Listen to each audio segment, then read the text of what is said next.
राज्य का वो पद जिस पर राज्य के हर व्यक्ति की जिम्मेदारी होती है, वो है मुख्यमंत्री का पद। बिहार का मुख्यमंत्री बिहार के 13 करोड़ लोगों के लिए जिम्मेदार होता है। हमारी बेहतरी की जिम्मेदारी, हमारी सुरक्षा की जिम्मेदारी, हमें बेवजह संघर्ष ना करना पड़े उसकी जिम्मेदारी, हमारी शिक्षा, हमारे स्वास्थ्य की जिम्मेदारी, हमारे नौकरी, हमारे जीवन की जिम्मेदारी, ये कोई एहसान नहीं है, ये कर्तव्य है राज्य के मुख्यमंत्री का। एक लायक मुख्यमंत्री वो है जिसने अपने कर्तव्यों का पूरी ईमानदारी के साथ पालन किया हो। हमारी जाति, हमारा धर्म, हमारा क्षेत्र, हमने किस पार्टी के लिए वोट किया है, हमारा लिंग, चाहे जो भी हो, हम सब की जिम्मेदारी उस मुख्यमंत्री पर है। इन सभी कर्तव्यों को एक मुख्यमंत्री को निष्पक्षता के साथ पूरा करना होता है। 30 साल बहुत लंबा वक्त होता है।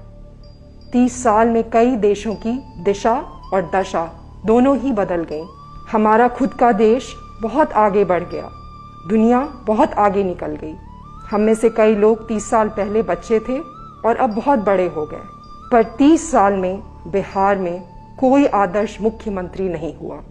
15 साल पहले हमने माननीय मुख्यमंत्री श्री नीतीश कुमार को राज्य का मुख्यमंत्री चुना था, हमारी जिम्मेदारियों का प्रभार दिया था, इस उम्मीद के साथ कि अब जिंदगी बदलेगी, हमारा बिहार बदलेगा।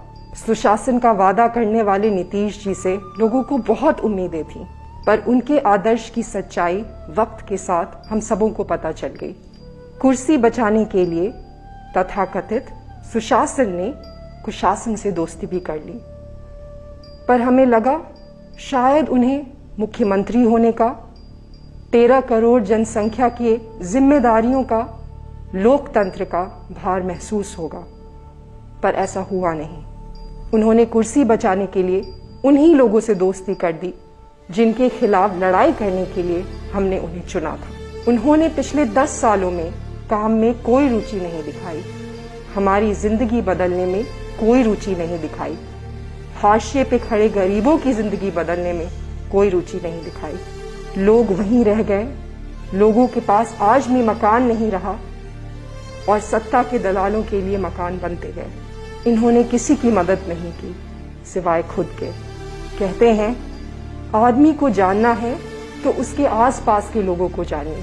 5 वर्षों में ये सिर्फ भ्रष्ट लोगों के बीच घेरे रहे, सिर्फ खुद की मदद करते रहे और अपने भ्रष्ट तंत्र की। इन्होंने जिस उम्मीद को तोड़ा वो इनसे कहीं बड़ा था, न्याय की उम्मीद, विकास की उम्मीद। हमारे बिहार की शिक्षा व्यवस्था, स्वास्थ्य व्यवस्था ये नहीं बदल पाए क्योंकि इनसे बदलेगा नहीं, और उस विफलता का बिहार पर, हमारी जिंदगियों पर बहुत बुरा प्रभाव पड़ा है। ये मुख्यमंत्री, ये विपक्ष और इनके तंत्र के वो हर लोग जो कुर्सी पर बैठे हैं, वो यथास्थिति कायम रखना चाहते हैं, क्योंकि यथास्थिति कायम रख के उनका फायदा है, उनके तंत्र का फायदा है। वो आपके बदलाव के प्रति अविश्वास पर ही जीते हैं। उन्हें पता है कि वो आपके लिए नीतियां बनाकर आपको नहीं जीत सकते, क्योंकि उन्हें नीतियां बनाने आती नहीं है और उनकी नीयत भी नहीं है। ये इसे जितना मुश्किल बना पाए उतना बनाएंगे। ये आपको ये विश्वास दिलाने की कोशिश करेंगे कि आपका वोट इनके लिए मायने नहीं रखता। ये कहेंगे कि अगर आप हमें वोट ना भी करेंगे तो हम जीत जाएंगे, ताकि वो हमारे जीवन को प्रभावित करने वाले निर्णय खुद लेते रहें और हमारी जिंदगी में कोई भी बदलाव नहीं आए। हमारा लोकतंत्र अब लोकतंत्र नहीं रहा है। लोग उस लोकतंत्र में नहीं है, सिर्फ एक तंत्र रह गया है, एक भ्रष्ट तंत्र। हमें दिखावे के लिए बस एक वोट करने की अनुमति दे दी गई है। अब हमें उसे बदलना होगा, इनसे अपना पावर वापस लेना होगा। जिनके पास बिहार के भविष्य के लिए विजन नहीं, उन्हें अपने विजन से हटाना होगा। जीतने के लिए ये कुछ भी कर सकते हैं। इन्होंने पूरे लोकतंत्र को बर्बाद करके रख दिया है। हमें लोकतंत्र को फिर से बनाना होगा, आजादी के सम्मान के लिए, बिहार के सम्मान के लिए, बिहारियों के सम्मान के लिए।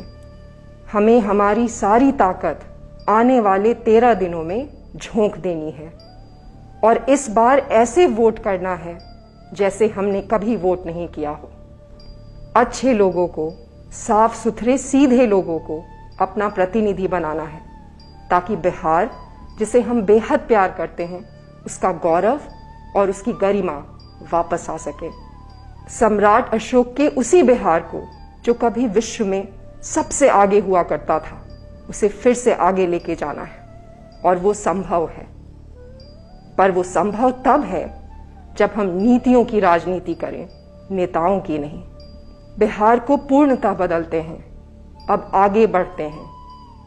पिछले 30 वर्षों के बंधन और गठबंधनों से मुक्ति पाते हैं।